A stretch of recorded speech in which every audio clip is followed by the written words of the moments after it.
ពេលណាតែមនុស្សលោកយើងមានផ្លូវដំណើរល្អអារឿងទៅបាក់លោកខាងនេះអូតូម៉ាទិកចឹងលោកគ្រូកណាសាធុកាលណា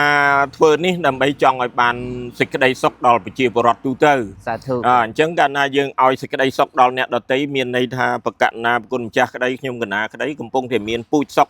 ដាំទុកនៅក្នុងខ្លួនរួចទៅហើយគឺផ្លូវនេះសូមជម្រាបប្រគេនបដិជគុណកណាព្រះអង្គប្រគ្រូគ្រប់ព្រះអង្គក៏ដូចជាអាយដាមលោកជំទាវអ្នកអញ្ញាលោកស្រីបងប្អូនញាតិមិត្តភូមិផងទាំងអស់ឲ្យបានជ្រាបចិត្តឆ្ងាយទាំងអស់ក្នុងប្រទេសក្រៅប្រទេសឲ្យបានដឹងថាផ្លូវនេះមានរយៈចម្ងាយ320ម៉ែត្របាទ320ម៉ែត្របាទទៅបានពោដល់លោកគ្រូចំពោះទឹកបតីរបស់ខ្ញុំបករណាអាត្មាភាពនៅពេលដែលបានសហការជាមួយនឹងលោកគ្រូនិងអាជ្ញាធរដែនដីព្រមទាំងម្ចាស់ដីដែលលោកបានសម្បទានដើម្បីធ្វើផ្លូវនេះក្នុងចិត្តរបស់អាត្មាភាពពិតជាសប្បាយរីករាយមែនទែនដែលបានចូលរួមក្នុងចំណែកមួយជួយដល់ឃុំសង្កាត់ហ្នឹងកាត់បន្ថយការចំណាយរបស់ឃុំសង្កាត់ហើយនឹងបានឲ្យព្រះសង្ឃលោកធ្វើដំណើរនិមន្តបិណ្ឌបាតថ្មើរជើងហ្នឹងបានស្រួលផងហើយក៏សម្រាប់បម្រើដល់ផលប្រយោជន៍ទូទៅសម្រាប់មនុស្សទាំងឡាយលោកបានធ្វើដំណើរឆ្លងកាត់ហ្នឹងបានស្រួលកុំឲ្យមានការលំបាកដោយឡែកទៅយើងឃើញថាផ្លូវហ្នឹងគឺមានកន្លែងខ្លះក្លុកកន្លែងខ្លះខូចខាតចឹងទៅធ្វើឲ្យពិបាកនៅក្នុងការធ្វើដំណើរអញ្ចឹងបានកសាងផ្លូវនេះឡើងមកគឺពិតជាសប្បាយបតីខ្លាំងមែនទែនដោយសកម្មភាពនៅក្នុងថ្ងៃនេះខ្ញុំកណាខ្ញុំបានសហការជាមួយបដិជគុណដោយបដិជគុណព្រះអង្គប្រគ្រូនៅវត្តធម្មនិមិត្តចម្ពូផលលោកក៏ពឹងពាក់ឲ្យខ្ញុំកណាខ្ញុំបាទជួយនេះគឺជួយក្នុងការសាងសង់នៅផ្លូវថ្នល់រួមសាមគ្គីណាផ្លូវថ្នល់រួមសាមគ្គីចូលក្នុងវត្តចម្ពូផលព្រោះព្រះអង្គនឹកឃើញថាក្នុងឃុំភ្នំតូចនេះមានវត្តចំនួន4 5ដែលនៅជាប់ផ្លូវជាតិនេះឃើញវត្តចម្ពូផលនេះអត់ទាន់មានផ្លូវចាក់បេតុងនៅផ្លូវលំបាកហើយក៏តាមនេះខ្ញុំកណាខ្ញុំបាទរួមជាមួយបងប្អូនញាតិមិត្តអ្នកភូមិតែងតែធ្វើការជួសជុលផ្លូវនេះជាលក្ខណៈឯកជនទេជារៀងរហូតដោយចាក់ថ្មមិចអីជាដើម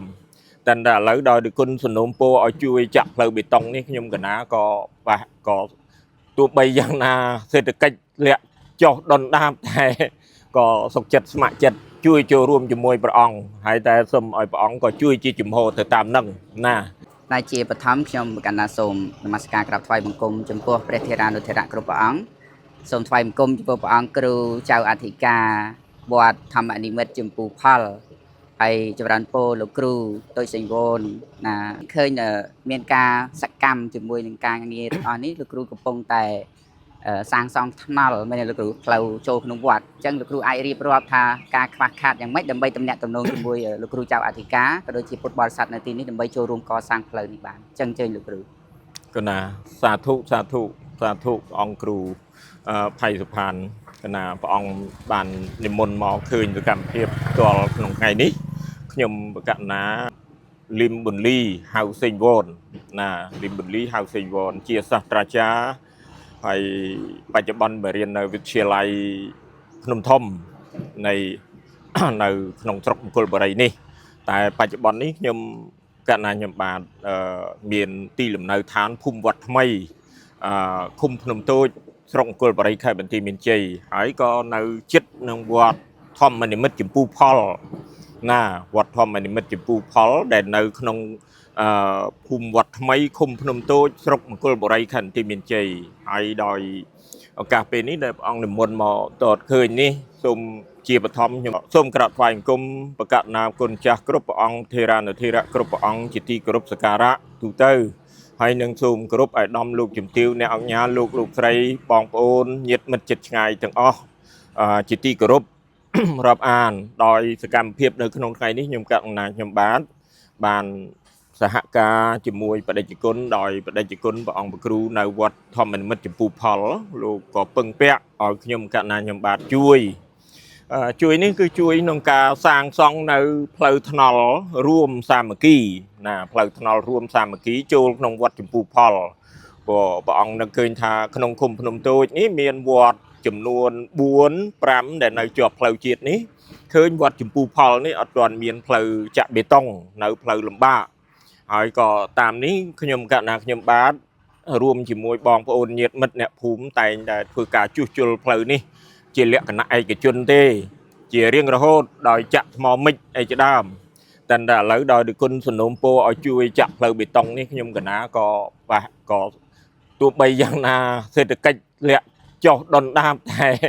ក៏សុខចិត្តស្ម័គ្រចិត្តជួយចូលរួមជាមួយព្រះអង្គហើយតែសូមឲ្យព្រះអង្គក៏ជួយជាជំហរទៅតាមនឹងណាហើយខ្ញុំកណាក៏ធ្វើនេះគឺផ្លូវនេះសូមជម្រាបប្រគេនបដិជគុណកណាព្រះអង្គប្រគ្រូគ្រប់ព្រះអង្គក៏ដូចជាអាយដាមលោកជំទាវអ្នកអញ្ញាលោកស្រីបងប្អូនញាតិមិត្តភូមិផងទាំងអស់ឲ្យបានជ្រាបចិត្តឆ្ងាយទាំងអស់ក្នុងប្រទេសក្រៅប្រទេសឲ្យបានដឹងថាផ្លូវនេះមានរយៈចម្ងាយ320 ម៉ែត្របាទ320 ម៉ែត្របាទទៅដល់ថ្នល់ជាតិបាទ320 ម៉ែត្របាទតែខ្ញុំអត់អាចជួយទាំងស្រុងឲ្យដល់320 ម៉ែត្រទេគាត់នេះជាការចាប់ផ្ដើមជំហានមួយប្រៀបដូចជាការសាក់លបងគឺត្រឹមតែ150 ម៉ែត្រ150 ម៉ែត្រព្រះអង្គហើយទទឹងសាច់ផ្លូវគឺ5 ម៉ែត្រណាទទឹងសាច់ផ្លូវគឺ5 ម៉ែត្រតែមានចំណីផ្លូវខាងកន្លះម៉ែត្រទៀតវាចូល6 ម៉ែត្រណាទទឹងផ្លូវ6 ម៉ែត្រតែយើងចាក់សាច់បេតុងសុទ្ធដែលនេះសុទ្ធទំហំគឺយក5 ម៉ែត្រសិនហើយខាងតនៅប៉ះពៅតាមក្រោយបាទហើយអញ្ចឹងជំហាននេះដែលខ្ញុំកណ្ណាខ្ញុំបានចាប់ផ្ដើម3 ថ្ងៃមកនេះបាទ3 ថ្ងៃមកនេះគឺមានដំណើរការពី3 ថ្ងៃអញ្ចឹងមានន័យថាតាំងពីថ្ងៃទី24មក24 25 26ថ្ងៃនេះកណាអញ្ចឹងចូល3 ថ្ងៃហើយណាលោកគ្រូណាដំណើរការ3 ថ្ងៃចាប់ពីថ្ងៃទី24មកគឺដំណើរការនេះបានដោយសុំអនុញ្ញាតបងប្អូនដែលនៅសងខាងផ្លូវណាមានរបងជាពិសេសក្រុមគ្រួសារលោកតាហួលូនបាទនិងភរិយានិងកូនប្រុសរបស់គាត់តាមតុងហាន់គាត់មេភូមិភ្នំតូចខាងត្បូងតែគាត់មានដីនៅទីនេះគាត់អនុញ្ញាតឲ្យយើងថយសម្រួលរបងអីទាំងអស់តាមផ្លូវហ្នឹងហើយនឹងបងប្អូនខាងមុខទៀតគឺជួយសម្រួលគាត់ថយរបងទាំងអស់គ្នាដើម្បីឲ្យផ្លូវនេះបានមើលទៅឃើញទូលំទូលាយអញ្ចឹងគឺដែលគួរឲ្យជ្រះថ្លាហ្នឹងក៏មានការអនុញ្ញាតក្នុងការបង្ខិតរបងចូលទៅក្នុងវិញដើម្បីយើងមានការងាយស្រួលក្នុងការធ្វើដំណើរដែរលោកគ្រូណាអញ្ចឹងខ្ញុំកណានឹងឯងក្រុមការងារបងប្អូនស្ម័គ្រចិត្តជាងអីអត់ទាន់យកលុយទេស្ម័គ្រចិត្តជួយធ្វើបង្ខិតរបងវាយរបងអីឲ្យស្អាតជូនអ្នកម្ចាស់ដើមទៀនវិញបាទម្ចាស់ដីទាំងអស់ដែលគាត់ស្ម័គ្រចិត្តជួយហើយលោកក្រុមគ្រួសារលោកតាហួលលូននេះគាត់ចូលរួមទី1បរិច្ចាគផ្លូវថ្នល់ហ្នឹងហើយគាត់ចូលស៊ីម៉ង់បានកន្លះតោនជួយឧបត្ថម្ភថែមទៀតណាហើយកន្លងមកមានសប្បុរសជនគាត់ចូលបានប្រមាណហើយស្រាប់ស៊ីម៉ង់ដែកអីយ៉ាងម៉េចអីលោកគ្រូគាត់ណាមានស៊ីម៉ង់ហើយនឹងខ្សាច់ហើយនឹងថ្មគាត់ណានេះខ្ញុំកណាទទួលបានតាមរយៈខ្ញុំកណាហើយនៅតាមរយៈក្រុមការងារផ្សេងទៀតខ្ញុំកណាចាំបានទទួលអីយមើពេលក្រោយបានបញ្ចេញតែអានេះតាមរយៈខ្ញុំកណាផ្ទាល់ណាខ្ញុំកណាបានទទួលសប្បុរសជនបងប្អូនដែលចូលរួមនេះទី1ថ្ងៃមុនកូនចៅលោកតាកុងវាងណាកុងវាងហើយនឹងកូនចៅរបស់គាត់តែកុងវាងគាត់ធ្វើមរណភាពថ្មីនេះបាទហើយកូនចៅបានបន្ទុកបដាក់នៅស៊ីម៉ង់5 តោនបាទស៊ីម៉ង់5 តោនហើយជូនលោកតាឲ្យបាន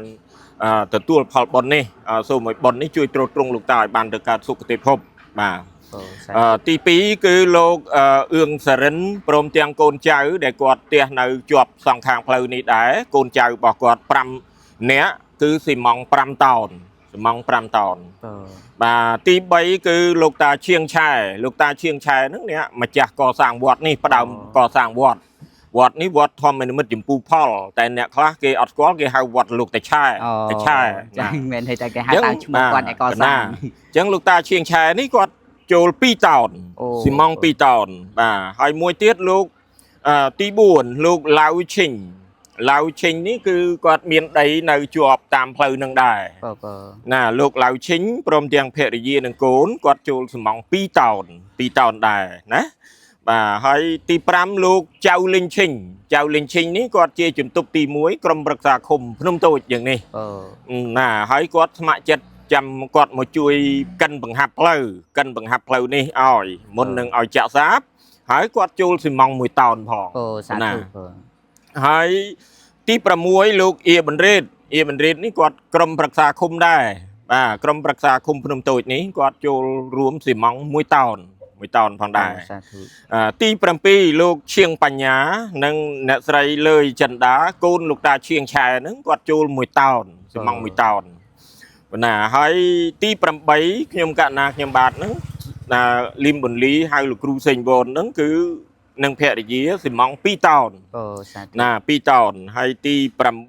9លោកគ្រូសល់ណាលោកគ្រូសល់គាត់មានដីនៅតាមដងផ្លូវនេះដែរហើយនឹងកូនស្រីកូនប្រសាគាត់រួមគ្នាគឺស៊ីម៉ង់1តោនបាទ1តោនគាត់ទៅប្រកាសឲ្យអំបញ្ញមិញទេមកមិញឥឡូវខ្ញុំកណាប្រកាសជូនប្រគេនទៅហើយទៅហើយទី10គឺព្រះអង្គផ្ទាល់ព្រះអង្គផៃសុផានណាព្រះអង្គព្រះភិក្ខុអរិយបតោផៃសុផានព្រះអង្គកម្មម្ចាស់កាមេរ៉ាឥឡូវព្រះអង្គមកឃើញហើយព្រះអង្គជាថ្លាស៊ីម៉ង់1តោន ពេលណាតែមនុស្សលោកយើងមានផ្លូវដំណើរល្អអារឿងទៅបរិលោកខាងនេះអូតូម៉ាទិកចឹងលោកគ្រូ កណាសាធុកាលណាធ្វើនេះដើម្បីចង់ឲ្យបានសេចក្តីសុខដល់ប្រជាពលរដ្ឋទូទៅ សាធុ អញ្ចឹងកាលណាយើងឲ្យសេចក្តីសុខដល់អ្នកដទៃមានន័យថាប្រកាសណាប្រគុណម្ចាស់ក្តីខ្ញុំកណាក្តីកំពុងតែមានពូជសុខដាំទុកនៅក្នុងខ្លួនរួចទៅហើយ អូសាធុ បើយើងអត់មានពូជសុខនៅក្នុងខ្លួនទេប្រហែលឲ្យគេអត់កើតដែរប្រៀបដូចបាយមួយចានបើយើងអត់មានហូបខ្លួនឯងមានបាយណាឲ្យគេក៏នោះ អូសាធុ កណាអញ្ចឹងត្រូវហើយណា ចឹងអត់ណាដូចជានៅមានសប្បុរសជនចូលបន្តទៀតប៉ុន្តែមានគណៈកម្មការក្នុងការទទួលរៀងសាខាឬក៏តាមផ្នែកចឹងណាចឹងអាត្មាក៏ចង់បាន នេះមួយទៀតខ្ញុំកណាអានឈ្មោះមួយទៀតក្មួយប្រុសរបស់ខ្ញុំកណាផ្ទាល់ អូសាធុ ឈ្មោះរស់សៃហាន់ណារស់សៃហាន់គេនៅលីវទេ អូ គេចូលសំង1តោនដែរ អូសាធុសាធុ កណាហើយនេះគាត់តែហេតុអីបានជាតាមរយៈនេះដោយក្នុងកម្មវិធីកសាងនឹងស្រស់ស្រួលគ្នាទៅខាងអង្គពិធីសូមឲ្យខ្ញុំកណានឹងធ្វើជាប្រធានក្នុងការគ្រប់គ្រងនៅក្នុងនឹងបន្ទាប់ពីព្រះអង្គគ្រូចារិកា អូមានការសហការជាមួយលោកគ្រូចៅអធិការគណៈកម្មការហើយនិងអាជ្ញាធរអញ្ចឹងណា ណាកណា ចឹងលោកគ្រូដោយសារចេះកាត់សាសលោកគ្រូក៏ចង់ចេះដើម្បីឲ្យលោកគ្រូប្រកាសជាលេខទូរស័ព្ទរបស់លោកគ្រូមួយប្រព័ន្ធឬក៏លេខគណៈកម្មការជាពិសេសគឺលេខព្រះអង្គគ្រូចៅអធិការដើម្បីមានការទំនាក់ទំនងងាយស្រួលចឹងលោកគ្រូ កណាលេខខ្ញុំកណាផ្ទាល់បងប្អូនញាតិមិត្តទាំងអស់ហើយលោកយាយលោកតាក៏ដូចជាពុកម៉ែបងប្អូនដែល ចង់ចូលរួមនៅចាប់មគ្គផលកុសលទាំងអស់នេះបាទជាមួយនឹងខ្ញុំកណាក្តីជាមួយនឹងក្រុមការងារក្តីជាមួយនឹងជាពិសេសព្រះអង្គគ្រូចារិកាដែលលោកជាអធិបតីក្នុងការគ្រប់គ្រងពីលើនេះគឺខ្ញុំមានលេខទូរស័ព្ទ012 58 53 47ណា47អញ្ចឹងម្ដងទៀតណាគុណណា012 58 53 47កណានឹងតាមរយៈទូរស័ព្ទបើញាតិញោមបងប្អូនចិត្តឆ្ងាយទាំងអស់ដែលចង់ចូលរួមចំណែកតាមរយៈនៃការផ្សព្វផ្សាយនេះបាទតាមខ្ញុំបាទគឺលេខទូរស័ព្ទនឹងហើយថវិកាទាំងអស់នេះទាំងក្រុមការងារទាំងអស់ខ្ញុំបានបញ្ជាក់ឲ្យថាធ្វើយ៉ាងណាប្រើប្រាស់នៅថវិកាដែលសប្បុរសជនបងប្អូនទាំងអស់នេះឲ្យអត់ខ្ចោះមិនឲ្យបាត់មកកម៉ាស៊ីនទេណាខ្ញុំណាបដិញ្ញាអញ្ចឹងសូមអរគុណនិងអរគុណណា តើពីបានពីព័ត៌មានខ្លះពីលោកគ្រូហើយក៏បានប្រកាសលេខទូរស័ព្ទលោកគ្រូក្នុងនាមជាប្រធានសហការជាមួយនឹងគ្រូចៅអធិការឥឡូវសួរបតីរបស់លោកគ្រូវិញលោកគ្រូនៅពេលដែលមានការខ្វះខាតអញ្ចឹងហើយមានញោមឬក៏មានអាជ្ញាធរឬក៏មានញាតិញោមពុទ្ធបរិស័ទជាពិសេសលោកគ្រូបានដឹកនាំជួយសហការអញ្ចឹងលោកគ្រូមានទឹកបតីយ៉ាងម៉េចដែរហើយលោកគ្រូចុងក្រោយលោកគ្រូប្រកាសលេខទូរស័ព្ទដើម្បីទទួលថវិកាពីញាតិញោមដែលគាត់ចង់ចូលរួមនេះ កណាអញ្ចឹងជាដំបូងកណាសូមនមស្ការចំពោះព្រះថេរៈគ្រប់ព្រះអង្គនិងចម្រើនពរដល់លោកគ្រូចំពោះទឹកបតីរបស់ខ្ញុំបករណាអាត្មាភាពនៅពេលដែលបានសហការជាមួយនឹងលោកគ្រូនិងអាជ្ញាធរដែនដីព្រមទាំងម្ចាស់ដីដែលលោកបានសម្បទានដើម្បីធ្វើផ្លូវនេះក្នុងចិត្តរបស់អាត្មាភាពពិតជាសប្បាយរីករាយមែនទែនដែលបានចូលរួមក្នុងចំណែកមួយជួយដល់ឃុំសង្កាត់ហ្នឹងកាត់បន្ថយការចំណាយរបស់ឃុំសង្កាត់ហើយនឹងបានឲ្យព្រះសង្ឃលោកធ្វើដំណើរនិមន្តបិណ្ឌបាតថ្មើរជើងហ្នឹងបានស្រួលផងមិនពិបាកឈឺជើងហើយក៏សម្រាប់បម្រើដល់ផលប្រយោជន៍ ទូទៅសម្រាប់មនុស្សទាំងឡាយលោកបានធ្វើដំណើរឆ្លងកាត់ហ្នឹងបានស្រួលកុំឲ្យមានការលំបាកដោយឡែកទៅយើងឃើញថាផ្លូវហ្នឹងគឺមានកន្លែងខ្លះក្លុកកន្លែងខ្លះខូចខាតចឹងទៅធ្វើឲ្យពិបាកនៅក្នុងការធ្វើដំណើរអញ្ចឹងបានកសាងផ្លូវនេះឡើងមកគឺពិតជាសប្បាយប្រតិខ្លាំងមែនទែនកណា គ្រូមានលេខទូរស័ព្ទក្នុងការប្រកាសតំណែងតំណង កណាអញ្ចឹងចំពោះលេខទូរស័ព្ទរបស់អាត្មាភាពគឺ066 96 68 60កុដ សុំម្ដងទៀត 066 96 68 60កុដកណា ងាកមកខាងលោកគ្រូបន្តិចលោកគ្រូដោយសារចេះមិញអាត្មាស្ដាប់មកថាតាមពិតទៅផ្លូវនេះមានរយៈពេលវែងចាប់ពីខ្លងពេលធំពីថ្នោតជាតិមករហូតដល់ចូលមកដល់ក្នុងវត្តអញ្ចឹងដោយសារតែលទ្ធភាពជាដំបូងជាបឋមគឺលោកគ្រូសុំធ្វើតែពាក់កណ្ដាលសិនពាក់កណ្ដាលនេះចម្ងាយប្រមាណម៉ែត្រហើយបើសិនជាយើង estimate មើលតើចំណាយស៊ីម៉ង់ហើយនឹងបើគិតជាស៊ីម៉ង់អស់ប្រមាណតោនដែរដើម្បីប្រកាសឲ្យសប្បុរសជនក៏ចូលរួមតាមគ្នា កណាហើយអញ្ចឹងបានបូកសរុបស៊ីម៉ង់បាញ់មិញហ្នឹងណាគាត់ណាបានវាចូល22តោនដែរកណាហើយសូមអរគុណដែលព្រះអង្គបានបញ្ជាក់ពួកខ្ញុំកណាភ្លេចដែរមិញនៅសប្បុរសជនមួយទៀតតែដោយបញ្ជីនេះអត់នៅខ្ញុំកណានៅអ្នកផ្សេងសហការីគាត់កាន់ណាតែសហការីអត់នៅថ្ងៃនោះតែខ្ញុំកណាទទួលបានថាប្អូនចន្ទថាប្អូនស្រីចន្ទថានិងស្វាមីនៅខាងមុខនេះគាត់ចូលខ្សាច់1ឡាន35ម៉ែត្រគីប ណាស្មើនឹង$400របស់គាត់កណាបានខ្សាច់មួយហើយណាខ្សាច់ហើយនឹងលោកគ្រូជាងសរមបាទជាងរំហ្នឹងគាត់ជាមេជាងនៅចិត្តនឹងព្រះអង្គដែរអញ្ចឹងគាត់ក៏ចូលថ្ម1ឡានស្មើនឹង350000ថ្មអង្គឌឺសម្រាប់ចាក់ណាហ្នឹងថ្ម1គុណ2ណា1គុណ2ហើយចំពោះបញ្ហាផ្លូវថ្នល់នេះខ្ញុំកណាសាក់លបងហើយជួយអង្គនេះជំហានមួយតែ150ម៉ែត្រសិនពីត្រឹមផ្លូវរថភ្លើងចូលមកកាន់វត្តណាហើយទំហំ5ម៉ែត្រសាច់ថ្នល់ហើយនៅថែមថយទៀតអានឹងចាំគិតទៀតប៉ុន្តែយកសាច់ការសិនណាហើយត្រូវការស៊ីម៉ង់គឺ750ការ៉ុងព្រោះវាស្មើនឹង750ការ៉េព្រោះណាដែលចាក់នេះកម្រាស់មួយទឹកកន្លះហើយយក5ម៉ែត្រគុណនឹង150ហ្នឹងឃើញ750ការ៉េអញ្ចឹងក្នុង1ការ៉េត្រូវប្រើស៊ីម៉ង់1កញ្ចប់អញ្ចឹងវាណាមួយការ៉ុងមួយបាវហ្នឹងណាហើយថ្ម100គីបខ្សាច់100គីបណាអានឹងយើងដឹងចំនួនប៉ុណ្ណឹងលោកគ្រូណាលោកគ្រូអាត្មាចង់ដឹងចេះវិញព្រោះពេលខ្លះពុទ្ធបរិស័ទឬក៏សប្បុរសជនគាត់អាចចូលរួមតាមផ្នែកណាមួយអាចថាចូល1គីបកន្លះគីប1ការ៉ុងឬក៏1តោនកន្លះតោនឥឡូវចង់ដឹងចេះវិញថាបើសិនជាថ្មហ្នឹង1គីបចំនួនតម្លៃប្រមាណខ្សាច់1គីបតម្លៃប្រមាណគ្រូអាចដឹងចំណុចនេះហើយស៊ីម៉ង់1តោនប្រមាណអីចឹងណាកណាសុំទោសណែថ្មហើយនឹងខ្សាច់នេះខ្ញុំកណាអត់ទាន់បញ្ជាក់ឲ្យច្បាស់ណាដោយខ្សាច់តើគួរព្រោះខ្សាច់មានច្រើនប្រភេទទៅខ្ញុំកណាក៏អត់ទាន់បានកំណត់ព្រោះអាឡ័យតែត្រាស់សេផ្លូវតែដឹងតែដែកហើយនឹងស៊ីម៉ង់ណាដែកស៊ីម៉ង់ហើយស៊ីម៉ង់នោះខ្ញុំកណាគិតទៅថាយកស៊ីម៉ង់អូតឲ្យមាំបន្តិចឲ្យជាប់ណាបាទអញ្ចឹងដល់ស៊ីម៉ង់អូត1តោន$90ណាអញ្ចឹងអាហ្នឹងគឺខ្ញុំកណាសួរបញ្ជាក់គេថា95តែខ្ញុំកណាបានសួរគេថាចុះបើខ្ញុំយកមកប្រើប្រាស់ជាសាធារណៈសម្រាប់ផ្លូវថ្នល់អ្នកគិតឲ្យប្រមាណគាត់ថាឥឡូវសូមគិត90គាត់1តោន$90ណារីឯដែកគេមាន3ប្រភេទមានប្រភេទ520មាន$560ណាមាន$630អាហ្នឹងក្នុង1តោន1តោនក្នុង1តោនអញ្ចឹងខ្ញុំកណាសម្រាប់យកដែកប្រភេទទី2ហើយស៊ើបសួរទៅអ្នកដែលប្រើការទៅគេថាអាចគឺប្រើបានហើយត្រឹមប្រភេទទី2ហ្នឹងគឺ1តោន$560កណាហ្នឹងហើយខ្សាច់នឹងថ្មនេះខ្ញុំកណាមិនទាន់បានលំអិតអាហ្នឹងព្រោះនេះកំពុងតែគិតរឿងត្រាស់សេនេះសិនបាទកណាចឹងថ្ងៃនេះគឺជាថ្ងៃទី26ខែកញ្ញាឆ្នាំ2025ដែលត្រូវនឹងថ្ងៃ4កើតខែសុចឆ្នាំម្សាញ់ស័កពុទ្ធសករាជ2569 ហើយលោកគ្រូហើយនឹងព្រះអង្គគ្រូចៅតិកាឃើញមានក្រុមការងារសុទ្ធតែស្ម័គ្រចិត្តទាំងអស់នោះមានជាងមេជាងអីហ្នឹងមកជួយអត់គិតលុយទេក្នុងគណៈពេលជួយនេះក៏អត់ទាន់គិតលុយទេតែតទៅមុខទៀតគឺអាហ្នឹងត្រូវការប្រើកម្លាំងហើយកម្លាំងមានទាំងកម្លាំងការថាស្ម័គ្រចិត្តផងក៏ដូចជាកម្លាំងគិតថវិកាផងអញ្ចឹងត្រូវការថវិកាហ្នឹងគឺទិញជាសម្ភារៈដោយលោកគ្រូនិងព្រះអង្គគ្រូចៅតិកាបានរៀបរាប់មិញញាតិញោមពុទ្ធបរិស័ទដែលមានសទ្ធា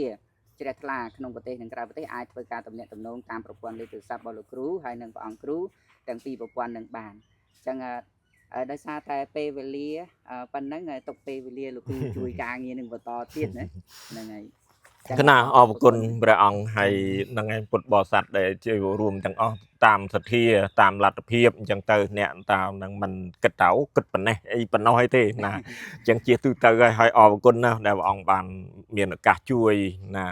មកឃើញផងចូលបុណ្យផងជួយនេះអង្គ បាទជួយតាមលទ្ធភាពដែលមើលឃើញអញ្ចឹងទៅហើយបានបុណ្យទាំងអស់គ្នាមិនមែនបានបុណ្យតែលោកគ្រូមិនមែនបានបុណ្យតែអាត្មាទេប្រជាពលរដ្ឋទូទៅទាំងអស់ធ្វើដំណើរឆ្លងនិយាយអ្នកដែលធ្វើដំណើរឆ្លងកាត់ទីនេះគឺសុទ្ធតែបាននូវកុសលផលបុណ្យនៃការធ្វើផ្លូវថ្មទាំងអស់គ្នាអញ្ចឹងខ្ញុំកណាត់ភាពក៏មានសេចក្តីរីករាយជាមួយលោកគ្រូហើយនិងព្រះអង្គគ្រូចៅអធិការដែលមានទឹកបតីនិងទឹកចិត្តចេះជួយអ្វីដែលសំខាន់ណាអាត្មាមើលឃើញតម្លៃដ៏វិសេសវិសាលមួយទៀតនោះគឺតាក់ទងជាមួយនឹងនេះម្ចាស់ដីនេះម្ចាស់ដីនេះពួកយើងមើលមិនងាយឃើញណាតាក់ទងនឹងរបងនេះណាបើថាមកកឹបថ្នាលមែនតែលោកគ្រូសុំបានអាត្មាគឺថាលោកគ្រូមានមុនស្នេហ៍មួយដ៏ល្អមកនេះចាំខ្ញុំមើលតែកន្លែងណាដែលរៀងអ៊ីតវត្តអីចឹងសុំលោកគ្រូទៅសុំទៀតហ្នឹងហើយលោកគ្រូហើយអរគុណម្ចាស់បុណ្យម្ចាស់ដីទាំងអស់ដែលបានលោកតាហួលលូនហ្នឹងហើយលោកតាហួលលូនហើយទាំងអស់ញាតិញោមទាំងអស់គ្នានោះទៅខាងនោះទៀតនោះឃើញមានទឹកចិត្តទឹកបតីជ្រះថ្លាដើម្បីជួយសង្គ្រោះឬក៏ជួយសម្បត្តិដីនេះឲ្យបានធំទូលាយក្នុងការធ្វើដំណើរនេះសុទ្ធតែជាមហាបុណ្យកុសលហើយណាហ្នឹងហើយលោកគ្រូអញ្ចឹងប៉ុណ្ណឹងចុះលោកគ្រូព្រះអង្គគ្រូចៅអធិការនិងលោកគ្រូថាភាពក៏សូមចម្រើនពរលាប៉ុណ្ណឹងសូមអរគុណ